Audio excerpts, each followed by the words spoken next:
Welcome back to Unified Reality. On today's episode, Building a Fitness Empire, insights from my good friend Sio Khayami. Sio, welcome to Unified Reality. How are you? It's been a while. How you been? It has been a little while. Thanks for thinking of me and inviting me over to your awesome podcast. Yeah, definitely. Why wouldn't we? You were one of our first clients, I think, back 15 years ago. One of our first clients that kind of, went all the way with us, meaning that we built your website, some small brands, social media, videos, forms, signage, banners, almost everything did that it you all. sold, you bought from us. So we're very thankful, and that's why I thought of you. Everyone that was there in our beginnings has to be there when we actually will have a crazy exit at some point. Yes, looking at the camera. Um, Tell me about yourself, man. How did you get started? So currently you are in charge of Gold's Gym Quebec. You are a strong entrepreneur. Ever since I remember you, you've been an entrepreneur. I think you started with a Quiznos, but you tell us, like, how did you get started? And I think you know it at an earlier age. I think at an age around like at your working age, when you turn like 15, 16, you sort of know because you start seeing your friends branch off and to different areas. They'll start working at grocery stores, start working at gas stations, and you sort of sit there and you're thinking, well, how can I make more money, with the time I'm going to spend working? And then you start thinking of looking at different opportunities. I remember we started a company called Supergrass. It wasn't registered or nothing. We just invented the name Supergrass, and then we got my friend's father worked for a big multinational company, and at that time printing was pretty expensive. So he's like, "Listen, I'll make a flyer for you guys," and I printed at my office, and he ended up printing at his office, and he brought us a bunch of flyers, and then we just went, knocking on people's doors and say, "Hey, let us mow your lawn, Door to door. door to door." How much were you charging? Do you remember? It was we used to charge. I think at that time, minimum wage was about $5 an hour, and we used to charge $20 to mow somebody's lawn, and it would take us about half an hour to 45 minutes. So you were a young entrepreneur, and was this like because you liked entrepreneurship? You wanted to be a boss? You wanted to have your own business? What was the route? Or was it just a hobby to make money with? Initially, it was really to make money to go out on the weekends and to go parties. Um, but I think I knew from the start that the structure that was set out, it wasn't meant for me. Like I don't think it was a question of not putting efforts in. It was more a question of um, what am I doing? I had to belong to a bigger picture. I just didn't want to be, part of one thing. Um, And so does this mean that, and tell us a bit about education. Like, did you forego university or you right away went into entrepreneurship? Like for me, I'll tell you very quick. I did high school. I was a straight A student everywhere, but I just was a rebel. I couldn't sit down. And now like science proves us, right? They're like men are not supposed to sit down, right? So I was just being a man, but obviously the system didn't like that. And I'm not, I look different and my name is Azad Abbasi. So all these things make that, the teacher doesn't like me. And the teacher says, hey, you're in the C++ class right now. And in a few years, C++ is going to be gone. And she was totally wrong because we still use C++, meaning that it wasn't for me. Is that how it came for you too? Like, were you in school and you were like, this is not for me? Or did you actually finish school and get your degrees? well, I enjoyed school. Um, eh, and I don't think that, every single subject was probably like I enjoyed, but like, uh, I didn't have a problem with schooling. Um, I think probably at that time, there were some challenges like dyslexia, and like now that if we take a look at, ADHD is very, very big. And we started realizing, okay, like a lot of the boys have it. They have a hard time sitting down. It doesn't mean that they're not smart. It doesn't mean that they're not creative. It's just how they are, right? So now today, what I see, having two kids myself, is the schools have adapted around the child and its needs, where in the old days we didn't have it. But coming back, yes, I did go. I went to École Secondaire d'Orval. I went to John Abbott. I did go to University of Ottawa, and then I did go back to Concordia, and then went back to John Abbott to do a professional degree in network administration. We also have business administration as well too. So I have a lot of schooling, and even up to today, um, I invest a substantial amount of money in going and attending seminars and attending, basically getting more educated.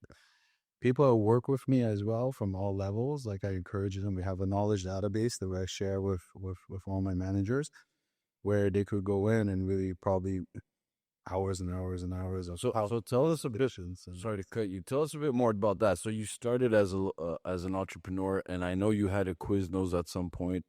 But tell us more about Gold's Gym, right? How did this come to you? Like, was it just because you studied the market and said, "Hey, gyms are something that are going to be very popular. I should get into it," or was it more a personal thing? You liked training, or you fell in love with the brand?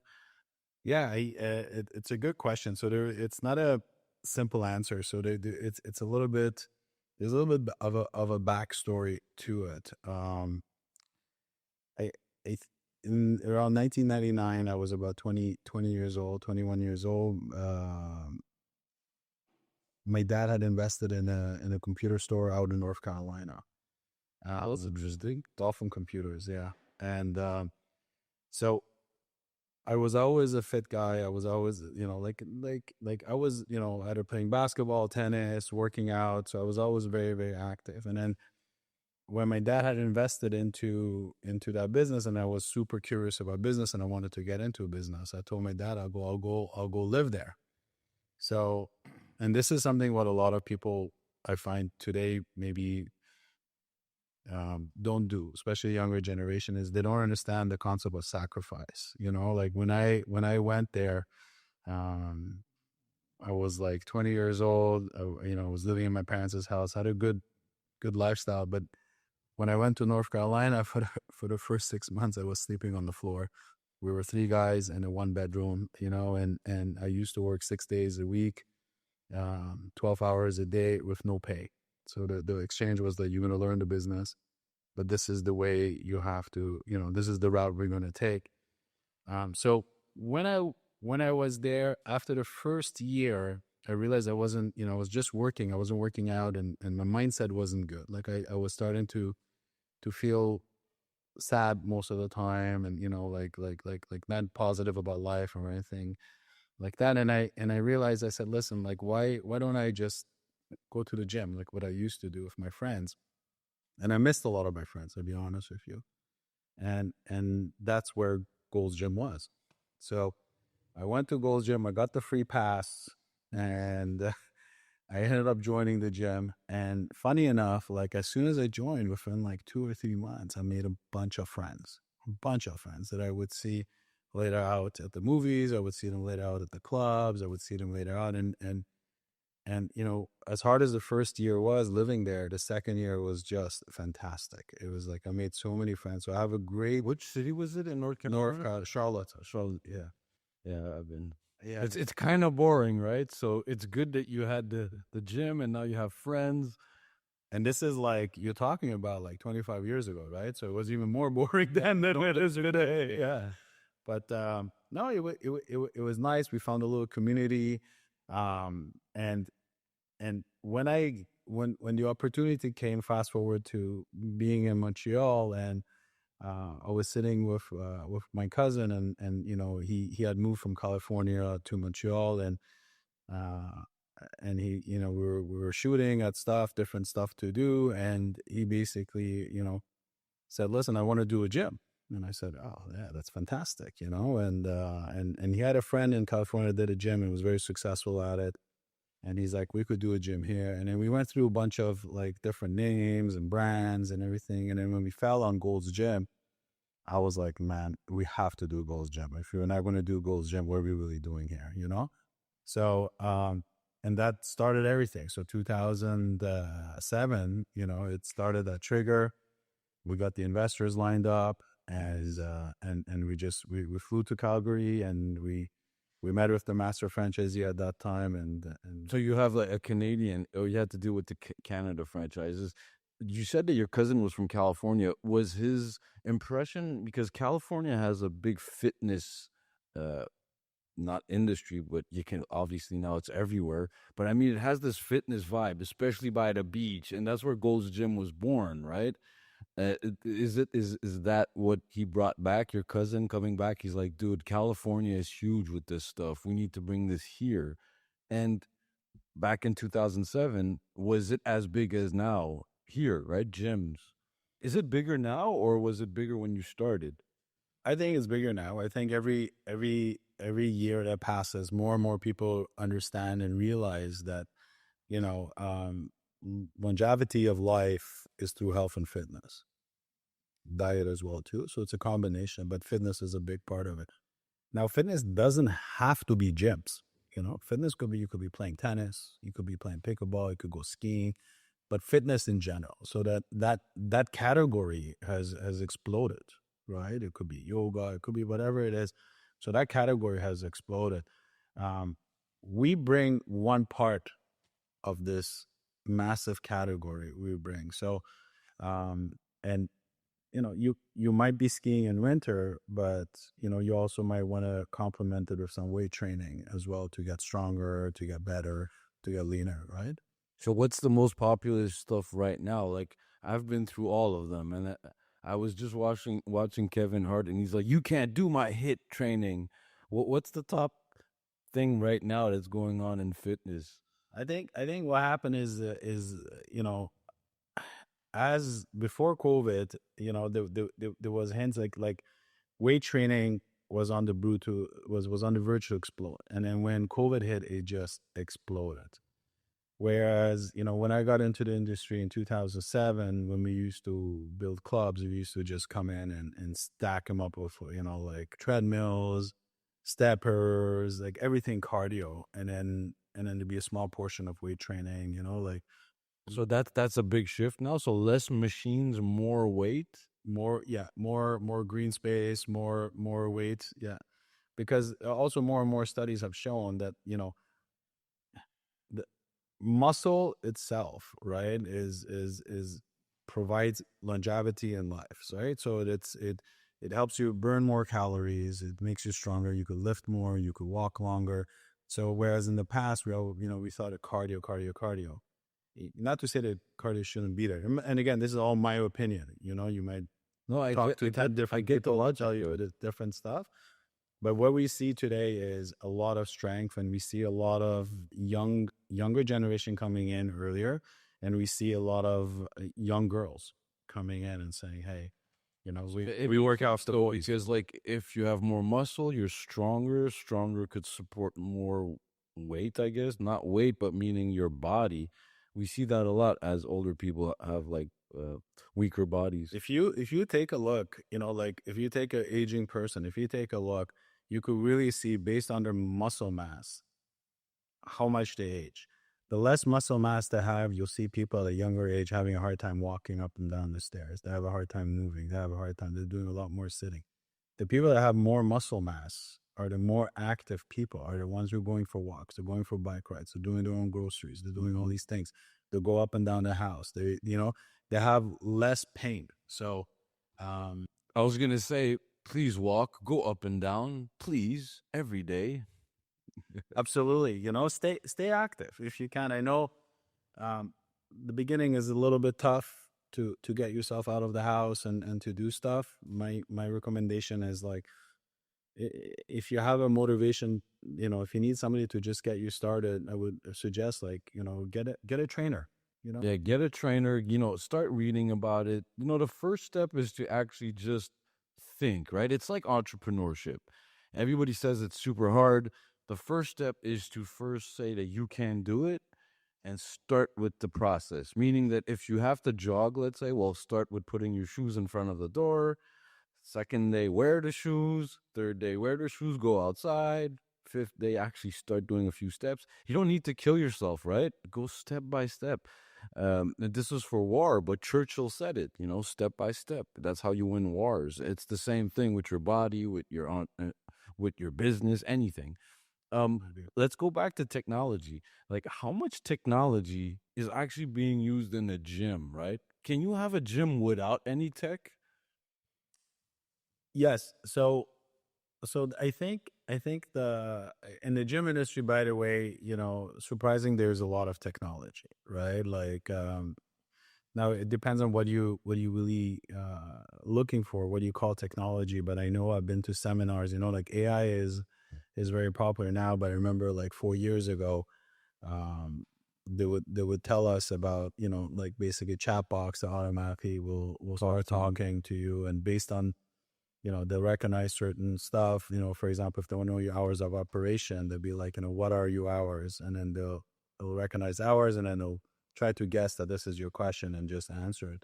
So we seen that, and we had implemented it in our facility to a certain extent as well too. But yeah, there is quite a lot. Yeah, I'm gonna unfold a few here. So before we even get on the software side, let's talk hardware. So you have machines, right? You have step machines. Even though you said there are less of them, they're very advanced sorry, they're very advanced in technology. Meaning, like, they have screens. Yeah, that's the easy part, but it tracks you. It does all kinds of different things. And does it have like a memory where it remembers who you are?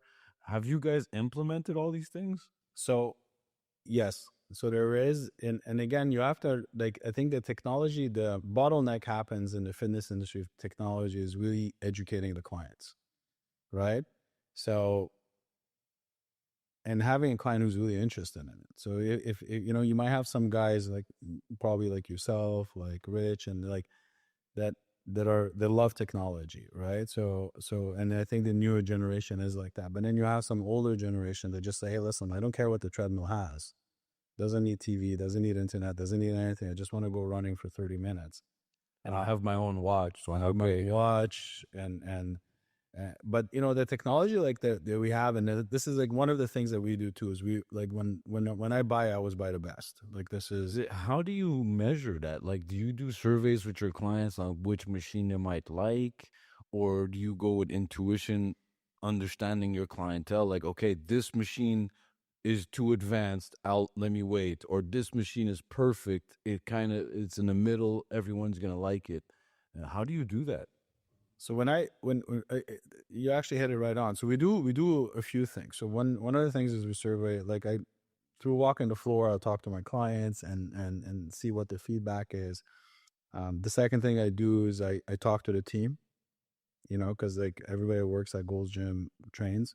So I talk to them and I say, hey, what was you feeling? What are your challenges? What are your frustrations and all these things? And then I'll also talk to the manufacturer. So I have a good relationship with the manufacturer, the head of the guys, and I ask them, what do you see? What are your clients telling you? And they're very open. They're not just listen. I've been in the industry for over 15 years, so it's a relationship we built. It's not just about selling, the treadmills. It's like they want to guide me as well. Oh, what's the turnaround like on a treadmill? How long do you keep a treadmill? You know, if you ask the manufacturer, they want you to recycle it fast, right? Which is the You need a new car every 3 years. Yeah, exactly. So I hope they don't kill me, but we go based on we take a look at our equipment. So we maintain our equipment pretty well, right? We have a team that goes in there, certified, that comes in, that does it. But then we also we take a look. Look, I have treadmills that I bought, and that were promised to me were the best thing in the world. And after 5 years, and they were super expensive. I just scrapped them. And then there were other treadmills that the guys came and said, look, like we're not telling you it's the best thing in the world, but it's a good treadmill, and we kept it for like 7-8 years. So it's I think, to answer your question, I think about a 7-year life cycle, plus or minus, let's say a year and a half is So, what so you're looking at. that's not bad. That means that every 7 or 8 years you have the chance of upgrading the tech, right? Like some of our clients, like in manufacturing especially, they don't have the opportunity of doing that. They built something 40 years ago and that's it for the next 40 years. We have to come and plug stuff or understand stuff, especially if they want to use, let's say, AI or AR. It's totally different, but this is really interesting. Now, thinking of the software side, you mentioned AI, right? I could tell you all day, every day, what I think is going to be in the future. I think that we're all going to have our digital avatars and it's going to have a full biometric information, right? In the studio downstairs where I scanned you, I got your 3D info. I also have most of your patterns, but I could input your biometric in there. So if, let's say, you have a watch, right? Yeah. That watch gives me everything that I might need, almost everything, all the way to your breathing, your heart, obviously, but your movements, all of this with Gen AI and AI creates this digital avatar that you could literally look at and say, okay, this avatar, what is the best training? It's going to tell you the training. And you could even you could say, well, if I do this training for 6 months like this, what would I look like? And it would show you what you would look like, and it would tell you, bad person, you didn't train today, you're not gonna look like that. That's a joke, but They'll zap you. yeah, but meaning that because we're in digital twins, right? Meaning we have manufacturing, we have plants, we do it with scans, Yeah. we have a 3D version or a virtual version of something. I think the digital human is going to be the future of healthcare, training, all of this stuff, because that's how it's going to work. Even for healthcare, you're going to have your digital avatar. Let's say you go to the bathroom, and there's a sensor in the bathroom, and when you do a number one or a two, it kind of checks what's going on, and it tells you, listen, today you had a problem. You have to do this. And on the long term, this is what's going to happen to you if you don't do these things.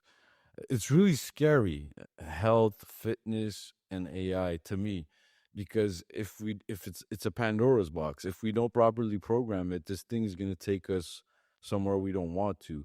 In healthcare, I'm talking about, not everything else.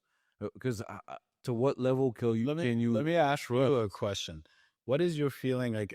And I'm not as involved as you are in this thing, but during COVID, there was this whole push of the metaverse, and my feeling, again, I'm not sure if I understand everything on it, but my feeling was that eventually you'll just be on a couch, and you have these goggles on, and you live in this virtual reality where you have a girlfriend somewhere, and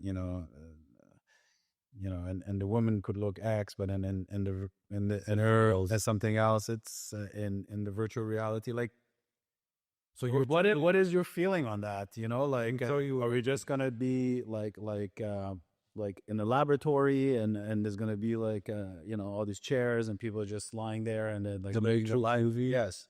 Yeah, so hopefully, no, I don't want that. None of us want that. We were just with some staff this morning. We're like, why are we all in the industry where people think that we're trying to destroy humanity? That's not our point. It's just that that's what I like to do, and this is where I got. This is my expertise. At this age, I'm not gonna go back and become a doctor, or I don't even like being doctors. My bro's a doctor. He tells me stories and I can't even listen. I'm like, I don't want to know nothing about the hospital or the blood or whatever it is. I don't want to know nothing, nothing. But coming back to the metaverse, so let me explain it to you. This is a concept that has been going on for a long time, right? The word metaverse was coined. It's in books 50 years ago, a long time ago. Even headsets have been around for at least 60 years. When we were kids, there was a Sega headset. I don't know if you remember. It was black and red, but it was a headset. You could put it and shoot stuff. Um, the metaverse, meaning a universe, which is meta. So meta means multiple universes in the same place, right? So kind of like the multiverse from Marvel, let's say, and in their movies they have the same Spider-Man that has like 8 versions and he comes back. So the metaverse is the imagination of one of those, is a place where we go to forget life, let's say. Have you seen the movie Ready Player Me? In there, the kid's like in a trailer park. He's poor. He lives with his aunt, but he has this headset. He wears it and he goes into this game, and it's called the Oasis. And in there, he forgets everything, and he's having fun in the Oasis. And he has a girlfriend there. He has a friend, but nobody looks like what they look like. Some of them do. Like he chose to look like in real life, but better. But other people, like they look like not at all what they are, like you were saying. Now, this concept is what? It's the Matrix, basically. It's recreate a virtual reality because why? You don't like real life. Why would you not like real life? I'm guessing because corporations have destroyed everything and you're a total slave, and the only way that there's survival is for you to be connected to the screen. And the screen is what? Like if you don't make money for the society, what is your value? So even that doesn't really make sense because you can't just be someone that's living and not making money. And so what's your point here? Like corporations can't handle that. You have to make money or you have to produce something. Now let's look at it on the other way, where the Matrix, the movie, you are a battery for them, right? So you're a battery, and these machines use you as an energy form, and to keep you occupied, they show you this content. Now that's all really fun and all that, but let me tell you something. The metaverse or the metaverses already exist, right? The first ones, big ones, is called Facebook. A big one now is called TikTok. Any kid or any young person or any adult that is on TikTok or Facebook is inside their own world. They're not with you. They're already in there. The only difference that we were talking about is that instead of looking at it like this, You have it around your head. it's in your head. We are already in the metaverse. Do you know a kid that doesn't play Fortnite or Roblox? I'll play Fortnite. There you go, right? What is Fortnite? It's a metaverse. You create a character and go in there and fake who you are and play out something. No, but So the metaverse is a natural. It's a natural evolution to Hollywood, really, because content, movies, news, radio, is just gonna become this. Like, what happened? Like I know, like there was a time, like I don't know, like some rapper Snoop Dogg and all these other guys were like okay, so buying like real estate there, and then it's worth X amount of dollars, and other guys were coming, and people were securing land, and like it just died. It went from being on top of your news feed to like silence for the past 2 years, like zero. So there was two things that happened, right? Obviously, the recession killed everything. Recession kills a lot of things, but this is two things that happened. Mark Zuckerberg changed the name of Facebook to Meta. Yeah. Right, from Facebook to Meta. So that was a sign to the industry that we are shifting from this thing to this thing, right? And he owns Oculus, right? So he's like, we're going from the app to this. Apple also showed us. They're like, hey, iPhone, Vision Pro. So him changing the name of the company was a shift in how we're consuming content. But when so that's one thing, right? The metaverse is coming. What is the metaverse? It's already there. They're just using buzzwords to sell products, right? That's for Meta.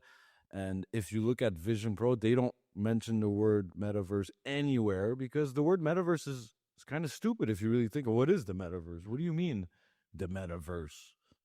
What is that? So we found it very, very stupid, and we talked about it, but we're like, this is so stupid.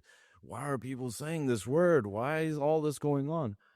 But at the same time, there was the crypto pump, right? So at the same time, COVID happened, everybody's at home, there's a bunch of kids that don't know what they're looking at or doing, and they keep hearing blockchain, blockchain, blockchain. And now there's some bad people that took these two words together. They're like, hey, Mark Zuckerberg changed his company to Meta, Metaverse. Oh, blockchain. You know what? We're going to create a Web3 metaverse. Okay, well, what are you talking about? well, listen, Web 3 is the new web. Okay, explain what you mean. Well, Web 1, you used to read. Web 2, you could read and write. So now you look at a picture, you could also comment on it. And they're like, Web 3, you own the picture. We're like, dude, who cares about owning the picture? That's not the point. Like, what do you want me to do with a JPEG? Oh, I own the JPEG. So what? It has no value. Real value is IP. Like the Gold's Gym logo has value. And I can't take a picture of that and put it on a blockchain and say, hey, I own it now. But that's literally what they did. We met a guy, just as a side story. He's like, guys, you don't know I'm gonna be a millionaire. He's a young guy. He's working for us, 24, 25. He's like, I purchased the rights for this movie. He's like, for 150K. We're like, okay. We're like, okay, show us. Like, that's impossible. It's like a crazy movie. The IP is worth at least $100 million. Okay. It's like, I bought it for 150. We're like, show us. Yeah. So he bought a picture that said that he had the ownership. It's like, dude, you paid 150,000 for a picture that says you have the ownership. You don't have the ownership. You don't even have the script. You don't have anything. So what happened is that a lot of people fooled the youth with these words, especially NFT, crypto. So what you saw is the pump of a few artists. We call these pump and dump, right? Just like the stock market, except on the stock market, the SEC is there to regulate it, and it's illegal. But in blockchain, it's not.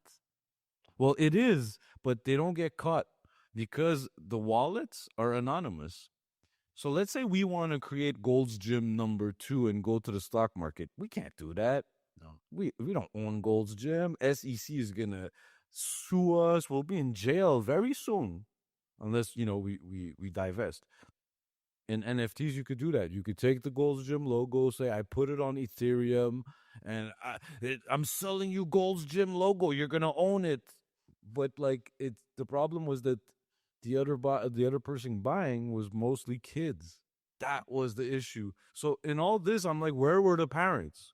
So the kids, or maybe they were parents themselves now, they were like 18 and over, but the 18 to 24 guys really didn't know what they were doing. Who made the money though? Because All the criminals that we call pumpers and dumpers. So, and some big ones like was it Logan Paul or which one is it that the coffee's a little called out? Do you know? I heard like he like said something like I only made like 700,000, and it's like I was like, this doesn't make any sense. No, it's lies. It's a digital picture, and it's like somebody's going to pay you that much money for it. Like, so it's like interesting. Okay, so what happened is this, right? Is the pump and dump was real, but it was fake. So what happened is that all these cryptocurrencies. Do you know about crypto a little bit, or A little bit, and now let's get myself into trouble. let's say so? Bitcoin could be considered. Well, it is a real commodity now, but it could be considered as one of the safest cryptos, right? Because you can't create your own version of crypto of Bitcoin. Ethereum, however, or other chains, you could say, hey, I'm going to create my own currency. So we could say Sio Azad currency. All right. And then what do? We go see our friends. We're like, bro, our currency is going to blow up. Buy it. Except now you don't do it with your bros.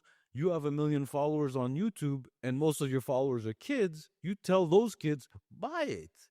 Because, and Mr. Beast is in trouble right now. But, guys like Mr. Beast that have 305 million subscribers, it's not you and me.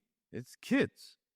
And so when he talks about those things, think that he's talking to kids, and kids don't know better. They look up to this guy. They're like mesmerized by this guy. So they'll do whatever he says. And what we call this is the broken attention economy. Influencers that lie. What are they really influencing? Nothing. They're not real. So let's say if we go to Gold's Gym and I see one of your managers and let's say he or she is training, that's a real influencer because they're actually doing the training. And I'm like, okay, so you're training, I'm looking at you, I learned something. But then you've seen this, there's someone that's a coach that has more followers than your real trainers at the gym, doesn't train, but talks about it all day and has like these vitamins for sale, We call those influencers. I believe that whole era is disappearing. Enough about Saturated, no? it's very saturated, and what we need is real entrepreneurs like you to talk, like me to talk. What happened is that we were busy building our companies and busy being real businessmen because we're like, I don't have time to go talk to 16,000 kids about something that has nothing to do. Like, what are we talking about here? I have to run a business. I'm a leader. But what's happening is that while we were doing that, these kids came and talked like if they were us, and people believed them. Yeah, it gives them advice, Right. basically. So now Yeah. no, but they're disappearing now. Like influencers are not there. They're not going to be there in a few years, especially with AI. You could do it like this with AI. So let me go back to a few questions that I have with you, so we can Sure. finish it off. Um, uh, to what extent, right, do you think that influencers and content marketing affects your business? Like, do you have social media marketing? Do you have paid influencers? And how much do you think this brings back to you? So we do have social media. I don't, social media is pretty big, and we do have some, like, your Instagram, your Facebook. Um, do I think we're utilizing it to 100%? I don't think so. I think there's room for improvement, and I personally would like to get on to X as well too, and we're not on TikTok, so I would like to go on TikTok as well too. Um, but yeah, I mean, there, the problem is that sometimes you have influencers that have a following, you know. It could be, in a different country, right? That's exactly it. And it's like, um and what I wanted to do, and like when I took a look at it, I would have, today we don't have anybody, but if ever we do decide, it would be somebody that would be more local. We do have like, we have our team, we have our clients. I think there are influencers, and like they come in, they give us, they like talking, they like sharing. So a lot of times we're able to see what they're sharing, and then we share it on our sites as well too, and So how do you do your lead generation? Like, how do you bring more members to your local gyms? so a lot of it, look, like it's like any business, any good business, it's word of mouth, right? So I would say 70% of our clients that walk in through our doors today is word of mouth, like, Retention is number one, right? yeah. You want the people to stay, and you want them to tell their friends. Yeah. Absolutely. And it's, and the cool part about health and fitness is that if today you say, listen, I'm busy, I'm building my business, sort of like how I was many years ago, uh, at some point you will come around, and you will say, okay, like, now I'm going to invest some time in me. So even if a client doesn't come today, it doesn't mean he's not going to come tomorrow. But we do a lot of marketing as well too. We do a lot of online marketing as well. So we have, like, online forms you could get day passes, where you could go online, fill out your information, and then we capture it on our side, and usually a rep will call you and invite you in. So do you work with a marketing company, or do you have internal people that do all this? We have both. So we do work with a company that's gym specific, and then we also do maybe half of it internally. Like, there is never a full disconnect on our side. Like, we can't just be like, But you okay, shouldn't, right? You have to kind of, and that's it's good that you said it gym specific, right? This is what happened in the last 10 years. Most of the agencies became niche and specific to what they could bring. Let's say restaurants, or retail, fashion, gyms. Us, we were really early in all of these things, so we kind of touched a bit everywhere. But then we went into XR training, AI. Us, we touch a lot of healthcare, and obviously simulations and all that stuff. Um, okay, so not much influencers, and it's a good point. You said, like, they're not local. Like, it's hard to get a local influencer, right? So you get this TikToker, they're huge. I got like 8 million followers. Okay, but how many of those people are in Laval? And like, I don't care that you got me 800,000 views. They're not in Laval. Yeah. Now, so that means that one view from Laval, it has more value than 800,000 views in Chicago, because I'm not in Chicago, or I'm not trying to work for free for the brand.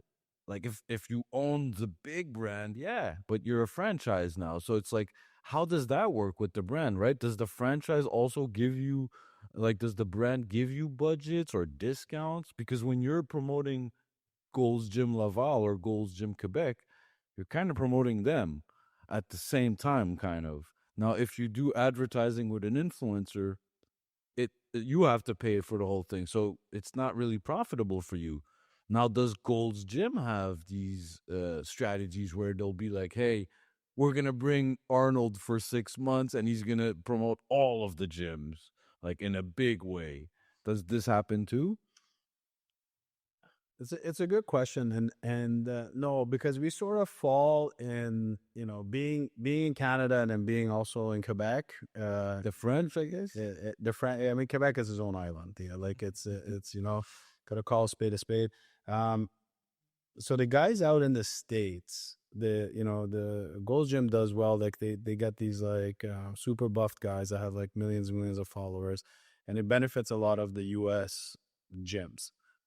um, as you come across the border, we're considered part of the U.S., but yet we're not considered part of the U.S. So it's a really like a gray zone. Like sometimes we're considered international because we're outside of the U.S., and sometimes we're considered local because we our proximity. Um, we haven't been able to benefit from the marketing that the US does, to be honest. So we weren't able, so we do our own thing. And the good part about it is that, you know um like I told you, I read a lot, I study a lot, and I take a look. And so we have a formula that works for us, in the sense that we take a certain percentage of our income and we distribute it into marketing through different networks and everything. So we do have a quite a lot of lead generation that we do. We do have a team. I think at Gold Gym, like we're anywhere, we're close to 100 associates. Congrats. Yeah, So thanks. you have about 100 employees. That's amazing, man. Yeah, absolutely. And like, so we're a big employer as well. A lot of people, you know, um, been with us for many years. Like that's the other thing. So Are the same people still there? well, there is obviously when we hit COVID and Oh yeah, all that. these things, like we had it's been tough for How was COVID, man? Like, you guys had to shut down. How hard was it to get back up? Did the government help? Was it useful? the it was tough. I think our industry, I don't know why we got hit so hard, because I mean, all the studies after showed, the healthier you are, the better you're able to get over any disease. Anything really. Health is the number one. So your immune system, of I would say, and training. I found that the government, it was weird, because they would pick and choose who they would help, and it could be within the same industry. So you could have a gym and they pick to help you more than they will help me. Without getting into the Well, is it based on like education or stuff like that? You don't have to get into it. You don't want to. it it's I think the underlying thing is that there are some gyms that got a lot more help than others. We were on the other end, where we had to organically like survive and get everything done. We did receive some help. I'm not saying we didn't receive any help, but like we didn't receive the 100% of the help that everybody else received. Is it because of somehow they perceived Gold's Gym as a major gym that could handle it? Let's say, like, let's say if you were to look at a mom and pop store and a McDonald's, someone might say, well, McDonald's could take they could take the pressure. This little mom and pop store can't. Maybe is that maybe why? Or and you don't have to get into it, but yeah, I love the brand and I love your team and I love the gym that you guys have, like both of them. I was part of building one of them with you guys. I was very happy about that. how's it going now? Like, is there a lot of members? Like, the in and So out is a yeah. lot. So what happened is very interesting. So we didn't fully recover from COVID, right? And I don't know, like I talked to some gym owners here to tell me the same thing, but I don't think the industry has fully recovered. Um, but the interesting part is that the clients, if the average client would come, let's say 2 times a week to the gym, right? What we're seeing now, the average client is coming 3 to 4 times a week. So our usage is the same, even though our membership base is not exactly at the same level, right? So we see. So basically, what it tells us, and our average age has dropped. Oh, that's interesting. Yeah, too. our average age dropped. So we were like around 42 years old was our average age of our client. Now it dropped. I think we're between 37 to 38. Oh, So that's it dropped, interesting. about 4 to 5 years. Like I said, the younger generation is coming in. If I had to guess, I mean, it's tough for me to really tell. I think maybe the older people that used to come, there might be more. They might have built gyms in their house. They're still a little bit scared of this whole interaction. Even today, you see people wearing masks outside. I feel like a lot of businesses didn't recover, right? Like restaurants. And I just read an article yesterday that was saying Gen Z doesn't want to go out anymore. And so, like, it feels like, the metaverse. That's, to me, if you ask me, it all happened in the same time. They announced the metaverse. They announced all these NFT digital things. COVID happens. Fast forward on everything that's called virtual meeting, Zoom, Google Meet, Teams. Half of the people didn't know what Zoom was. Now everybody knows what Zoom is. So COVID was like a fast forward for the metaverse, if you really think about it. And now, if you're just saying, right? So they're training at home. Now, your son, you just told me he has a headset. The number one app right now on the VR Quest is the training app. You wear it and you start training, and you're like on the mountain and you're chopping stuff. You're running around. I didn't know that. I'll let him know. So I appreciate it. All of that is kind of the metaverse, right? But So it's getting people used to it. Yeah. The new thing. But I wanna add something to you as well too, like just so that you like we are every month building our database. So we getting stronger. So like for example, like this morning, being August 1st, I closed July. I told you I woke up 5 in the morning. I started pulling on my laptop, and I took a look. We're about 30% ahead, to July last year. Nice. So it is. I think it took a little while to, for people to like come back to normality. It took a little bit of time for businesses to adjust. We got the adjustment right, man. Now we're Yeah, flying. so Man. what I was saying is it's not something that I want, that I preach, that I like. I'm just saying what's going on. But I believe that we're going to end up in a place where in the future, where there's going to be like a good group of people that are like, I'm natural. I do everything. I go to the gym. I lift stuff. And there's going to be, half cyborg people that are going to have like chips and glasses and arms. And because we're already seeing it, right? There's 3 people that already took Elon Musk's chip, right? Yeah, Neuralink. Yeah. Yeah, he's the man. But I would say that's some crazy stuff that I would never do. I would never put a chip in my head. But hey, power to the people that want to do it, man. Just don't force me to do it. That's all. Well, I think the people that do it is also like people who suffer from Alzheimer, Parkinson's, and stuff like that. It's people who It's the who easy. don't have normal functionality, right? They're deteriorating their functionality. So by But I mean, Right. because I'm a tech guy and I have investors, and like that's the easy talk, right? What are you gonna say? We want to sell the chip to everyone? No, you're gonna say we're starting with the Alzheimer guy. We're gonna help him. Give me some investment. Yeah. That's the talk, right? That's the talk. It doesn't mean that that's what it is, right? Because the eventuality is that chip, they want it to be everywhere. right? So it's not just for the Alzheimer guy; it's for your son too. So what are you saying is Terminator plot is coming true? Maybe not the Terminator one exactly, because that's kind of hard to do. But what I'm saying is that life is gonna change again and again, even more than what it was 10 years ago. Remember 10 years ago? Then go back 20 years ago. The next 10 years is gonna be a different one. When we're gonna sit in 10 years, it's like, man, that was different this time. This decade was different. Half of the people on cyborgs. I remember us laughing at people that had Bluetooth, like walking in the street and talking on their phone. Hey, look at this loser. Now the guy has it in his brain. Anyways, it was great talking to you, my friend. As usual, very knowledgeable. I love what you do. You're an entrepreneur. We respect you a lot. And everyone out there, go and visit goldsgymquebec.com. So Gold's Gym QC, right? Gold's Gym QC. Yeah. .com. I was about to massacre the Quebecers then.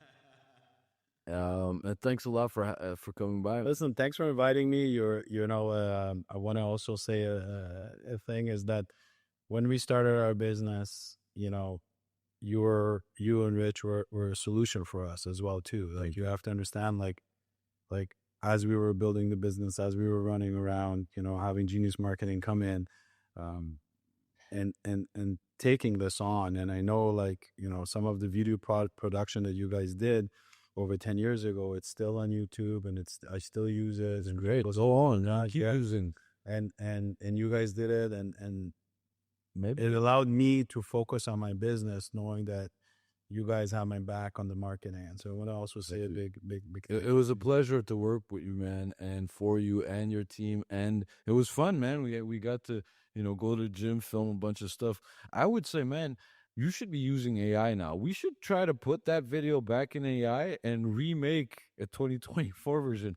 Because, we do that now. Like, I don't have any more designers. I don't have any more editors. I don't have any more web designers. None of it. It's all AI.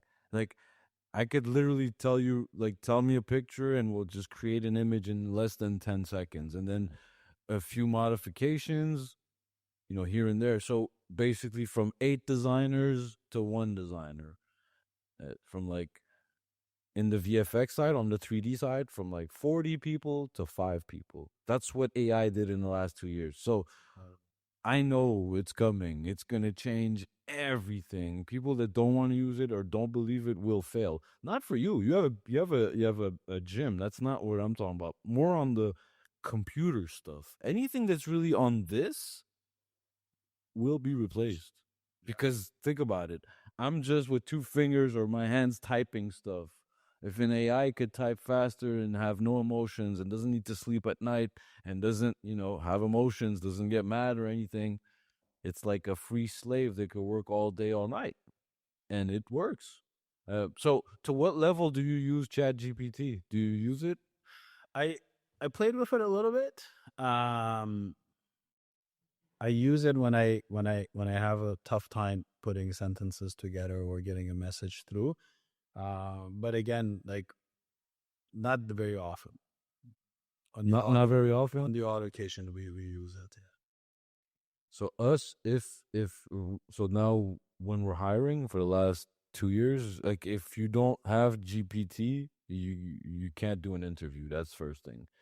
Unless you have a better version or you created your own version, then yeah, that's acceptable. But if you don't use Chat GPT at a minimum, you cannot work with us, because we're wasting time.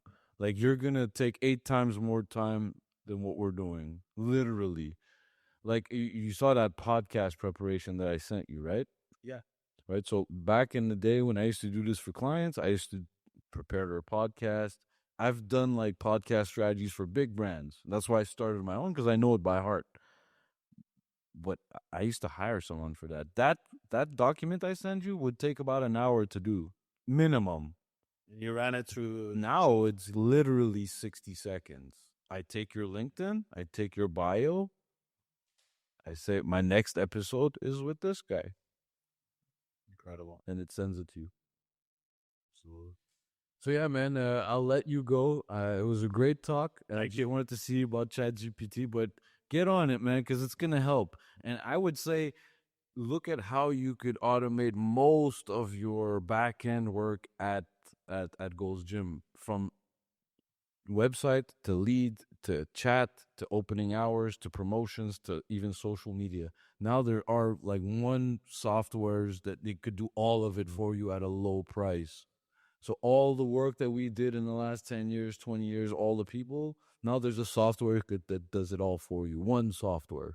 It's like does everything. Updates your website, your hours, does your SEO, does your forms, does your invoicing, does your calendar for your employees, access cards, RFID, all of it. So if you need some help with that, we'll hook you up with some people that do just that. Thank you very much, my friend. Thank you, my It was friend. a pleasure. Thank you. Everyone else, we'll see you on the next episode.